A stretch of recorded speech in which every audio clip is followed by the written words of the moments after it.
பாவேந்தர் நெஞ்சத்து பாவையாய் நூலேந்தும் உந்தினிடை யான் பெற்ற இன்பமெலாம் ஐயமுற எந்தினிடை வந்துடுவாய் விரைந்தே. தமிழ் தாய்க்கு என் தலைதாழ்ந்த வணக்கங்கள். ஆக்சுவலாக வந்து பார்த்தா நான் குத்துவிளக்கு ஏற்றுறதுக்காக வேண்டி தான் நான் கமிட் பண்ணாங்க. இங்கே வந்து பார்த்தா தான் தெரியுது எவ்வளோ பெரிய ஆஞ்சநேய சுவாமிகளுக்கு இடையே நான் மாட்டிக்கிட்டு இருக்கேன்ட்டு. நான் ரிலாக்ஸாக காலைல வந்து எடுத்துட்டு அப்புறம் டீ காஃபி சாப்பிட்டு போகிறதா இருந்தேன். ரெண்டாவது பார்த்தா அரங்கம் நிறைந்த கூட்டம். இந்த கூட்டம் மட்டும் ஒரு விஷயத்தை நான் இங்கே தெளிவுபடுத்த விரும்புகிறேன். கும்பலுக்கும் கூட்டத்துக்கும் வித்தியாசம் இருக்குது, தெரியுமோ இல்லையோ? கும்பல் என்பது வேற, கூட்டம் என்பது வேற. எந்த விதமான அக்கறையும் இன்றி, எந்த விதமான நோக்கமும் இன்றி, எந்த விதமான இண்டிவிஜுவல் கான்சியஸ்னஸையும் இன்றி 200 ரூபாய்க்கும் பிரியாணி பொட்டலத்துக்காகவும் பாடிச்சிட்டு சொல்ல தேவையில்லை, ஏதோ ஒரு காரணத்துக்காகவும் சேர்றாங்கல்ல, அதுக்கு பேர் கும்பல். ஆனால் பெரிய ஈடுபாட்டுடன்,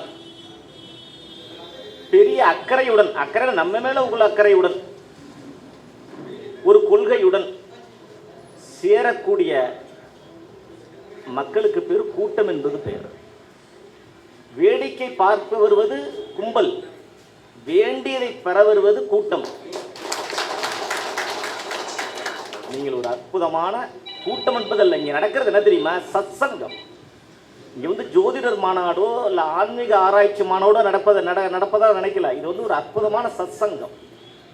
உண்மையை உரைத்து கொண்டிருக்கிறோம், உண்மையை வாங்கி கொண்டிருக்கிறோம், உண்மையை நாம் பகிர்ந்து கொண்டிருக்கிறோம். ஆகையாலே இங்கே நிறைய பேர் பார்வையாளர்களும் ஜாதகம் பார்க்குறீங்க போல இருக்கு. என்ன சொல்ல ஆர்வம் நோட்ஸ் எடுத்துக்கிட்டு உங்கள்கிட்ட பேசுறதுக்கே பயமா இருக்கு. ஏன்னா எந்த விதமான ஏற்பாடு செஞ்சுட்டு நான் இங்கே வரல. ஏன்னா குத்துவிளக்கு கேட்க வந்தவனாலாம், தீப்பெட்டியோட வந்தவன். என்ன எந்த விதமான ஏற்பாடும் பண்ணல. நான் இங்கெல்லாம் வந்து பார்த்தா பெரிய நோட்ஸோட வராங்க, பக்கம் மிக அற்புதமாக இருக்கு. Great great great. ரெண்டாவது பார்த்தா நம்ம இவர் சார் பாரு எவ்வளவு பணிவு பாருங்க. இங்கே உட்காந்தவர் மற்றவங்களுக்கு இடம் கொடுத்து அங்கே போய் உட்காந்துருக்காரு. பணிவு 10 செய்யும் சார். வாழ்த்துக்கள் sir. Great great great great. நான் என்னெல்லாம் விட்டு நான் உட்கார விடுறது எந்திரிச்சே போக மாட்டேன். நான் அந்த மாதிரி ஆள். பணிவு 10 செய்யும். ஆஞ்சநேய சுவாமி பணிந்து இருந்தார், கடவுளாக போற்றப்படுகிறார். நல்லா பாருங்க, ராமனை விட ஆஞ்சநேயருக்கு தான் உலகத்தில் கோயில்கள் அதிகம். நீங்க ஆஞ்சநேய சுவாமி சார், என் பார்வையில் வாழ்த்துக்கள். சரி சாமி, இடையில சுவாமிலாம் வந்து பார்த்தா நிறைய டிப்ஸ் எல்லாம் கொடுத்தா கேட்க எனக்கு பயமா இருந்து என்னாலே இதெல்லாம் சேம் டேபிள் இருக்கு. இன்னொன்று பார்த்தா நமக்கு நிறைய பிரச்சனைகள் இருக்குதான். ஏன்னா நம்ம டெய்லி கிழிப்பது தேதிகளை மட்டும்தான். டெய்லி ஷீட்டில் உள்ளது மட்டும் தான் டெய்லி கிழிச்சுட்டு இருக்கோம். மித்தபடி வாழ்க்கை அப்படியே தான் இருக்கிறது. நம்ம சந்திக்காத மகான்கள் இல்லை, போகாத கோயில்கள் இல்லை, பண்ணாத பரிகாரம் பண்ணாதவங்களா? இப்போதான் ஃப்ரெஷ்ஷாக வந்திருக்கீங்களா? நீங்கள் சொல்லாத பரிகாரமும் இல்லை. ஆனால் திருப்பி நம்மள்ட்ட வந்துட்டு இருக்கான் பார்த்துருக்கீங்களா? 100% நம்மளால் சக்ஸஸ் கொடுத்துட முடியுதா? Including my self. என்ன காரணம்? ஏன் 100% சக்ஸஸ் இன்ன வரைக்கும் கொடுக்க முடியல? இன்ன வரைக்கும் நம்ம மேலே ஒரு குற்றச்சாட்டு வச்சுக்கிட்டு இருக்காங்க. இப்போ கோபிநாத்தோட நீயா நான் பார்க்க ஓடி பலாரம் இழுக்கலாம் கூட இருக்கும் அவனெல்லாம் பார்த்தா. எனக்கு அதை நம்ம போயிருக்கவே கூடாது. அந்த மீட்டிங்கில் நம்ம அந்த நிகழ்வுகள்லாம் நம்ம இடத்துல போயிருக்கவே கூடாது. நம்மளாம் போற்றத்தக்க மனிதர்கள். நம்ம அந்த மீட்டிங் போயிருக்கவே கூடாது. சரி ரைட்டு சார், இப்போ எல்லாருமே சொல்லியிருந்தாங்க. அதெல்லாம் பார்த்தா பயமாக இருக்குது. பரிகாரன்றாங்க. சாமி என்னால் எதுவுமே செய்ய முடியாது சாமி. ஒரு நிகழ்ச்சி பாருங்க, ஒரு மனிதன் என்ன பண்ணுறான், எல்லாத்தையும் செஞ்சு முடிச்சுட்டு நடராஜர்கிட்ட வேண்டாம். ஆழ்ந்து புரிஞ்சுக்கணும், ஆழ்ந்து கேட்கணும். நடராஜர்கிட்ட வேண்டாம், நடராஜா உனக்கு நான் என்ன பண்ணணும்? அவர் வந்து சொல்றாரு கனவுல, ஒரு மாலை வாங்கிட்டு வந்து என்ன வந்து பாரு, ஒரு மாலை வாங்கிட்டு வந்து என்ன பாரு. மாலை வாங்க என்கிட்ட காசு இல்லையேங்கிறான். ஒரு பூச்சரம் வாங்கிட்டு வாடா, ஒரு 2 முழத்துக்கு இல்லை 1 முழத்துக்கு. இல்லை சாமி மாலை வாங்க காசு இல்லைன்னா புரிஞ்சிக்க மாட்டியா, பூ வாங்க காசு இல்லைன்ட்டு. சரிட்டு ஒரே ஒரு தாமரை பூ வாங்கிட்டு வாங்கண்டா. சாமி பக்கத்தில் பூக்கடையே இல்லை, மீன் கடை தான் இருக்குது. இப்போ இந்த மண்டபத்துக்கு வரும்போது ஒரு மீன் கடை தான் இருந்தது, பார்த்தேன். சார் பக்கத்தில் பூக்கடையில் நான் என்ன பண்ணுறது? நீ முதல்ல வா, 2 கை குதித்தா மலராக போயிடுதோ இல்லையோ, வந்து என்ன பாரு. சாமி எனக்கு கையே இல்லை. கை இருந்தால் தானே குருவரல்ல இது யானை முடி மோதிரம் போட முடியும். சாமி எனக்கு கையே இல்லை கும்பிட்றதுக்கு. கண்ணு இருக்கோ இல்லையோ உனக்கு, என்னை வந்து பாரு. சாமி எனக்கு கண்ணே தெரியாது. இதுக்கு மேலே என்ன பண்ணுறது? இதுக்கு என்ன பகவான் சொல்லியிருப்பார் நீங்கள் நினைக்கிறீங்க? இப்படி உள்ளவனுக்கு என்ன பண்ணிட முடியும்? அவர் என்ன சொல்கிறார்? சுவாமி சொல்கிறார், நான் தரிசிக்க முக்தினா சிதம்பரம், என்னை பார்த்தாலே எனக்கு தயவுசெய்து நீ வந்துரு அப்படிங்கிறாரு. சாமி எனக்கு கண் தெரியாது. இது கடவுள் என்ன பரிகாரம் தெரியுமா சொன்னாரு? நீ வந்து நில்லு, நான் உன்னை பார்த்துக்கிறேன். இதுதான் பரிகாரம். நீ வந்து நில்லு, நான் உன்னை பார்த்துக்கிறேன். ஜாதகப்படியெல்லாம் சொன்னாங்க, இந்த கிரகம் இந்த இந்த இடத்துல உச்சம் பெற்று இந்த நட்சத்திரத்தில் உள்ளவங்கெல்லாம் பெருமாள் அழைக்க மாட்டாருன்னு. பெருமாள் கூப்பிடாம இல்லை, போனவங்கெல்லாம் பெருமாள் அழைத்து போனவங்க தான். உங்களை இன்னும் அழைக்கவில்லை. சில பேர் சொல்லுவாங்க, சாமி நான் 18 வருஷம் போனேன், ஐயப்பனை பார்த்தேனாங்க. ஐயப்பன் உன்னை பார்த்தானா? எல்லாம் ஐயப்பன் கோயிலுக்கு போகிறவங்களாம் தப்பாக நினைக்கக்கூடாது. கன்னிசாமியாக போகிறவங்க சொல்கிறதுல ஒரு அர்த்தம் உண்டு. அறிந்தும் அறியாமலும் தெரிந்தும் தெரியாமலும் செய்யும் சகல குற்றத்தையும், 1 2 குற்றம்லாம் கிடையாது, அங்கேயே நம்ம தோக்குறோம். அறிந்தும் அறியாமலும் தெரிந்தும் தெரியாமலும் செய்யும் சகல குற்றங்களையும் காத்து ரட்சிக்க வேண்டும்னு ஃபர்ஸ்ட் வாட்டி போகிறவங்க சொன்னால் கூட பரவாயில்ல. 18வது வருஷம் போகிறவன்னு சொல்கிறான் பாருங்க, அவனுக்குலாம் எங்கே போனாலும் பரிகாரம் கிடையாது. அல்ல இதை சொல்லாது போகணும். எனக்கு இன்னொன்று ஆச்சரியமாக இருக்கும் சகோதரி, இதை நீங்கள் உணர்ந்திருப்பீங்கன்னு நினைக்கிறேன். நான் நிறைய பேருக்கு மாலை போட்டிருக்கேன். அதாவது நீங்கள் இருமுடி நல்லா பாருங்கள், ஜாக்கெட் பிட்டு இருக்கும், தேங்காய் இருக்கும், மஞ்சத்தூள்லாம் இருக்கும். எதுக்காக தெரியுமா இங்கே எடுத்துகிட்டு போவாங்க சபரிமலைக்கு? ஐயப்பனுக்காக அல்ல. அங்கே மஞ்சள் மாதம்னு ஒருத்தவங்க இருப்பாங்க, மாளிகைபுரத்தம்மன்னு ஒருத்தர் இருப்பாங்க. அங்கே கொண்டு போய் தேங்காய் உருட்டி மஞ்சளை தெளித்து அந்த ஜாக்கெட் பிட்டை கொண்டு வந்து பக்கத்து வீட்டுக்காரங்களுக்கோ தன் பிள்ளைக்கோ தன் மகளுக்கோ கொடுத்தால் குழந்தைய பிறக்கும் திருமணம் ஆகும்ட்டு மஞ்சள் மாவுக்கானதை எடுத்துகிட்டு போகிறாங்க. ஆனால் அங்கே என்ன நடந்துகிட்டு இருக்குன்றது நமக்கு இன்னும் தெரியல. எனக்கு ஆச்சரியமாக இருந்தது. வதம் ஐயப்பன் மகிழ்ச்சி வதம் உங்களுக்கு தெரியும், அதெல்லாம் சொல்ல வேண்டியதில்லை, டைம் ஆச்சு.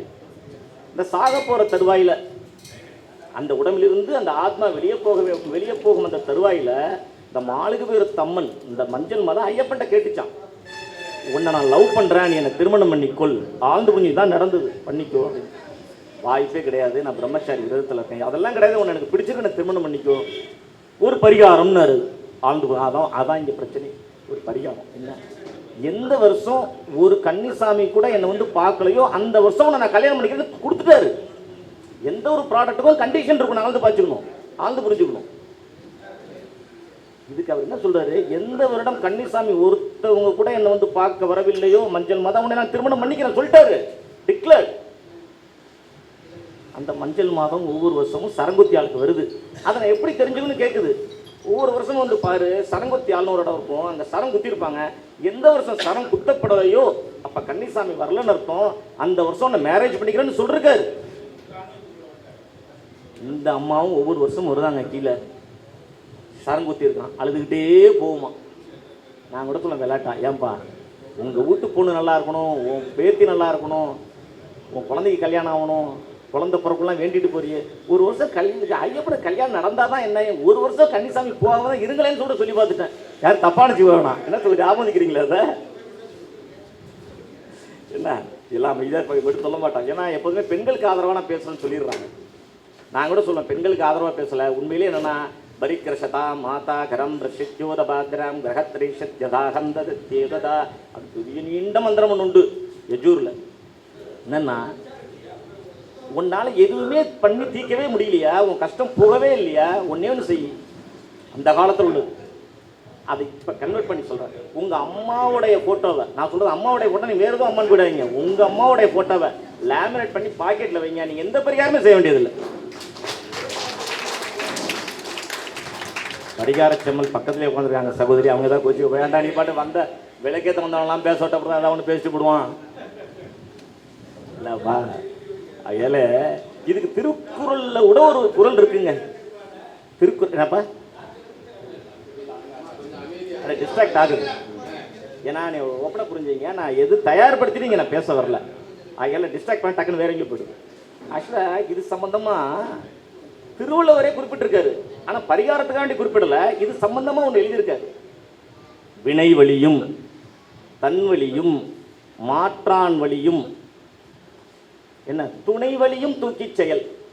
இது என்ன அர்த்தம்? நம்ம பண்ணது நல்லது பண்ணுமோ கெட்டது பண்ணுமோ, வினை வழியும் தன் வழியும், தன்னுடைய வழி. இங்கே வழின்னு என்ன ரூட் இல்லை, பெயின் இல்லை, வலிவு. தன் வழியும் மாற்றான் வழியும், மாற்றான எதிரியாகவும் இருக்கலாம் நண்பராகவும் இருக்கலாம், மாற்றான் வழி. இந்த துணை வழியும் எழுதுறாரு பார்த்தீங்களா, நான் என்ன தெரியுமா கனெக்ட் பண்ணேன், அதுதான் ஜோதிடர். நம்ம இந்த துணைன்றாங்கல்ல, அந்த துணை நீங்கள் தான் இருக்கணும். துணை வழியும் தூக்கி செய், இதையெல்லாம் அறிவிட்டு ஒருத்தன் செயல்படுவனாகின் அவன் சிறப்பான நிலையை எய்து விடுவான் என்பதில் எந்த விதமான மாற்று கருத்தும் அல்ல. சரி சாமி, அது என்ன வினை வழியும்? சிலப்பதிகாரத்தில் பார்க்கலாம், ஊழ்வினை உருத்தொந்து ஊட்டும்னு சொல்லுவாங்க. அப்போ ஊழ்வினைன்னு என்ன நம்ம நினச்சிட்டு இருக்கோம்? எப்போ நம்ம பண்ணுது, அது போன பிள்ளைல பண்ணுமோ, இல்லை நேர்த்தி பண்ணுமோ, இல்லை இப்போ பண்ணிக்கிட்டு இருக்கோமோ, அது இப்போயே வரும், இல்லை நாளைக்கே வரும், நாளைக்கே வரும், அதை பற்றி கவலை இல்லை. ஒன்றும் இல்லை, ஒரு துறவி டைம் இருக்க ஒரு துறவி இருந்தார். அவர் நல்லது தான் பண்ணார். அவருக்கு தெரிஞ்ச நாம வச்சுங்க, நமக்கு தெரிஞ்சுதான் நம்ம நல்லது பண்ணவே முடியும். நமக்கு தெரியாமல் நிறைய கெட்டது பண்ணியிருப்போம், அது வேற விஷயம். அவர் நிறைய நன்மையை செஞ்சுருக்கார், நிறைய தபஸ் பண்ணியிருக்கார், நிறைய நல்ல வழிக்கு சுவாமி மாதிரி அனுப்பிச்சி விட்ருக்காரு நிறைய பேரை. ஏன்னா இங்கே வர்றவங்களாம் உங்களை புகழ் பண்ணாங்க சாமி, அது சாதாரண விஷயம் அல்ல, மிக கிராண்ட். அவர் என்ன பண்ணுறார், சரி நம்மளுடைய நோக்கம் ஆப்ஜெக்ட் ஆஃப் லிவிங் முடிஞ்சிடுது, நம்ம மெல்லிசா ஒரு தபஸ் பண்ணி பகவானை போய் அடைஞ்சிடலாம் அப்படிங்கும்போது வெங்கடாச்சலபதி வந்துட்டார் கிட்ட. சுவாமி எந்திரி, என்ன வேணும் உனக்கு? ஐயோ, நான் இந்த வாழ்க்கையை விட்டுட்டு உங்களோட வரதா இருக்கேன், என்னோடலாம் நீ இப்போ வர முடியாது, இனிமேல் தான் உனக்கு ராஜா வாழ்க்கையே ஆரம்பிக்குங்க. இது ராஜா வாழ்க்கையா? ஐயோ என்னையா கடவுள், நான் இப்போயே அவங்ககிட்ட வரதா இருக்கேன், இனிமேல் தான் ராஜா வாழ்க்கைன்ற, என்னையா நீப்போ என் முடிவை நானே தேடிக்கிறேன்னு பார்க்குறாரு. பகவான் போயிட்டார். அப்படி திரும்பி பார்க்குறாரு, சூசைட் பண்ணிக்க ட்ரை பண்ணுறாரு. பாய்சன் இல்லை, மரம் இருக்குது, கயிறு இல்லை, எங்கேயும் தண்ணி உடலை வத்தி போய் கிடக்கு, பக்கத்தில் பீச் கீச்சு இல்லை, கடலை இறங்குறது, என்னடா பண்ணுறதுன்னு தெரியாமல் அப்படி சுற்றி பார்க்குறாரு. அந்த நாட்டோடைய மன்னன் வேட்டைக்கு வந்து கிரீடத்தை கழட்டி வச்சுட்டு ஓய்வெடுத்து கொண்டிருக்கிறான். டக்குன்னு வச்சுது, தண்டனை வாங்கி தலையை எப்படி வெட்டுவாங்கல்ல தண்டனைனா, சரி நேராக போய் இந்த கிரீடத்தை உதச்சி விடுறாரு. காவல்காரர்லாம் என்ன நினைக்கிறாங்க, சரி சுவாமி வராரு, ஏதோ ஆசீர்வாதம் பண்ண வராதான் நினச்சிட்டு இருக்கான். இவன் வந்து கிரீடத்தை உதச்சி விடுறான். மண்டன் வெகுண்டு எழுதான், புறான் அவன் அப்படின்ட்டான். சொல்லிட்டு திரும்பி பார்த்தா அந்த கிரீடத்துக்குள்ள அனந்தன்ற ஒரு பாம்பு நெளிஞ்சு வெளில போகுது. இதுதான் வினை வழின்றது. அனந்தன்ற பாம்பு நெளிஞ்சு வருது. மன்னன் அலண்டு போறான். டே எப்பா சுவாமிங்க வாங்க, நீங்க தான் எனக்கு கடவுள், நீங்க என் பக்கத்திலேயே தான் இருக்கணும், என்னுடைய மாளிகை உங்களது. அவர் கடைசி வரைக்கும் மகாராஜாவே வாழ்ந்தாராம். அவர் பேர் குருபரன்னு பேர், புராணத்தில் இருக்கு. இதுதான் வினை வழின்றது. இன்னொரு வினை வழி வருது, இது ஐயப்பன் சம்பந்தப்பட்டமா. நான் ஐயப்பனை கீழே இறக்கிட்டே நிறைய பேர் கோச்சுங்கள். உயர்த்தி சொல்வதற்கு நானே ஒரு எடுத்துக்காட்டாக இருந்திருக்கேன். எப்படின்னா, என்கிட்ட அந்த இது வந்தது பிரச்சனை. காட்டுமன்னார்களை சேர்ந்த பில்வன் அப்படின்னு ஒரு நல்ல மனிதர். அவர் அடிக்கடி மலைக்கு போவார் போல. ஒரு முறை வந்தார் ஒரு மழை நாளில், என்கிட்ட அழுதார். என்ன சுவாமின்னு? இல்லை சாமி, நான் ஒரு 6 மாதத்துக்கு முன்னாடி ஒரு 10 லட்ச ரூபா கடன் வாங்கியிருந்தேன், அதனால் என்ன கொடுத்துட்டு தான் சாமி இருக்கேன், வட்டி கொடுத்துன்னு தான் இருக்கேன், ஆனால் அசலை கேட்டு டெய்லி வாட்ஸ்அப்பில் வந்து நிற்கிறாரு. நேற்று என்ன சொல்லிட்டாருன்னா, நாளைக்கு நாளான்னைக்கு நீ கொடுக்காட்டி உன் பொண்டாட்டி கையை பிடிச்சி இழுத்துருவோன்னு சொல்கிறான் சாமி அப்படின்னாரு. இது நீ யார்கிட்ட சொன்னேன் அப்படின்னா, ஐயப்பட்ட தான் சொன்னேன், வேறு வழி இல்லையே எனக்கு அப்படின்னா. எனக்குன்னு என்ன சொல்கிறது, ஐயப்பட்ட சொன்ன சரியாக நடந்து நீ போயிட்டு வான்ட்டேன். டக்குன்னு விபூதியை பூசி அனுப்பிச்சிட்டான். மறுநாள் தினமலரில் பேப்பர் முந்தானத்துக்கு முன்னாடி தான் நினைக்கிறேன், தினமலர் பேப்பரை பிரட்டினா காட்டுமன்னார்குடி பிரபல ஃபைனான்சியல் லாரி மோதி மரணம்னு வருதுங்க.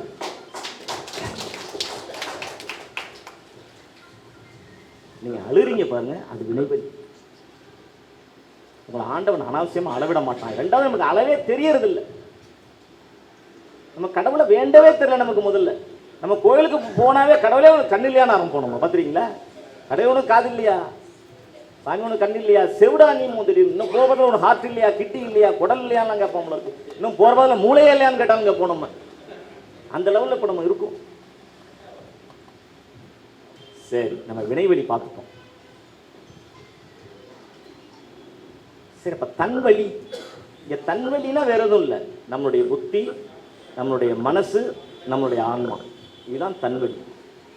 புத்தியுடைய மொழி வார்த்தை, புத்தியுடைய மொழி வார்த்தை, மனதின் மொழி அன்பு, ஆன்மாவின் மொழி மௌனம்.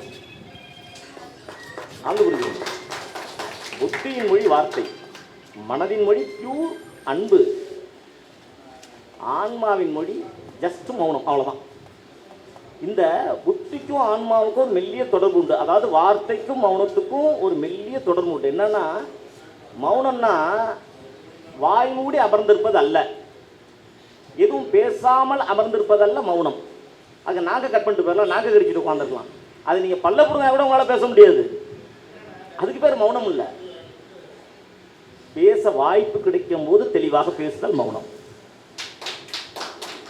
பேசுவதே மௌனம். இங்க பேச வாய்ப்பு கிடைக்கும் பொழுது தெளிவாக பேசுதல், கரெக்டாக கனெக்ட் பண்ணி கன்வே பண்ணீங்கன்னா அதுக்கு பேர் மௌனம். மௌனம் என்பது பேசாமல் இருத்தல் அல்ல, தெளிவாக பேசுதல். பேசக்கூடாத இடத்தில் வெளியிலே போயிடுது மௌனம். பேசக்கூடாத இடத்துல நம்ம ஒரு உறுப்பினராக கூட இல்லாமல் போகிறது மௌனம். சரி, ரைட்டு. இந்த மனம்னு பிறகு பார்த்தீங்கன்னா அன்புன்னு சொல்லியிருப்போம். மனத்துக்கு நீங்கள் நல்லா பார்க்கலாம். இந்த அன்புன்றதுக்கு ஹார்ட் சக்கரான ஒன்று வச்சுருக்கோம், தெரியுமோ இல்லையோ? மூலாதாரம், விசுத்தி, அப்படியே வருஷா வரும். மூலாதாரம், சுவாதிஷ்டானம், மணிப்பூரகம், அநாகதம்னு ஒன்று இருக்கும். அநாகதம்னு என்ன தெரியுமா அர்த்தம்? உருவாக்க முடியாதது அப்படின்னு அர்த்தம். அநாகதம்னா வெறும் நினச்சிட்டு இருக்க வேண்டாம். அநாகதம்னா நம்மளால் உருவாக்கவே முடியாத ஒன்று. நம்மளால் எல்லாத்தையும் உருவாக்கலாம். ஒரு கோயில் கூட கட்டி சிலை கூட பிரதிஷ்டை பண்ணி ஏதோ பண்ணிட்டு போயிடலாம். ஆனால் நம்மளை உருவாக்கவே முடியாத ஒன்று அன்பு. அதை நம்ம உருவாக்கவே முடியாது, அதுவே சுரக்கணும். ஒருத்தர் சொல்லி அன்பாயிருன்னு சொல்லி நமக்கு அன்பு வராது, நமக்கே சுரக்கணும். அதில் மாற்று கருத்தல், அதுதான் அன்பு. இதில் சில வித்தியாசமான அன்பெல்லாம் நான் கேள்விப்பட்டிருக்கேன். ஒரு நல்ல டியர் ஃப்ரெண்ட்ஸ் 2 பேர் இருந்தாங்க, வெரி க்ளோஸ் ஃப்ரெண்ட்ஸ். இவன் சாப்பிட மாட்டான், இவன் சாப்பிட மாட்டான். திடீர்னு நெஞ்சு பிடிச்சிட்டு உட்காந்தான் ஒரு ஃப்ரெண்டு. எப்பா டாக்டர் நாள் குடிச்சிட்டாங்கடா, நாளைக்கு நான் போயிடுவேன், உன்னை என்ன பண்ணுறதுன்னு தெரில, நீ போன பிறகு என் கனவுல வான்னா இவன் உயிரோடு இருக்கிறவன். இவன் செத்து போயிட்டான், மேலே போயிட்டான். மறுநாளே கனவுல வரான், மாப்பிள்ள நான் மேலே போனேன், இங்கே இருக்கிறத விட பேஷாக மேலே இருக்குது. 2 பேரும் நல்ல கிரிக்கெட் பிளேயர்ஸ் போல இருக்குது. 2 பேரும் நல்ல கிரிக்கெட் பிளேயர்ஸ் போல இருக்குது. அவன் மேலே போய் என்ன சொல்கிறான்? அப்படியே அற்புதமாக இருக்குடா, சுவிட்சர்லாண்டு தோத்துச்சுடா, இங்கெல்லாம் பெரிய பெரிய அம்மாலாம் இருக்குது, அவ்வளோவே மிகப்பெரிய கிரிக்கெட் கிரவுண்ட் இங்கே தாண்டா இருக்குது, உன்னை ஞாபகம் வச்சுக்க, நாளைக்கு மேட்ச் நடக்க போகுது, அதில் ஓம் பேர் இருக்குன்ட்டான்.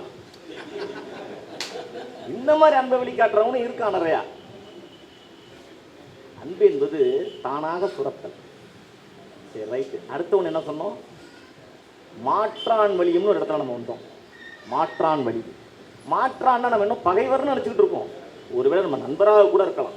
நான் நிறைய மீட்டிங்கில் ஒரு கருத்தை நான் சொல்லிகிட்டே இருப்பேன்.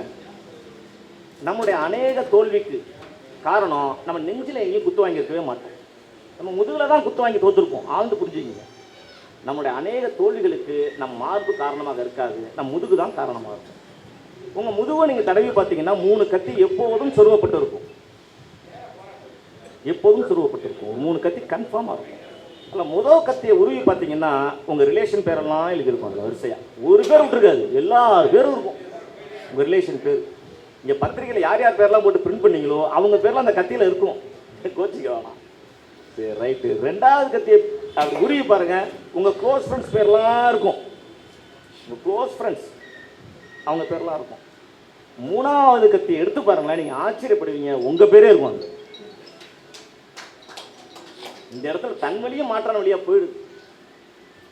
ஒரு பெரிய மன்னர் இருந்தார். அவர் குதிரை மேலே மிகப்பெரிய ஒரு பைத்தியமாக இருந்தார்.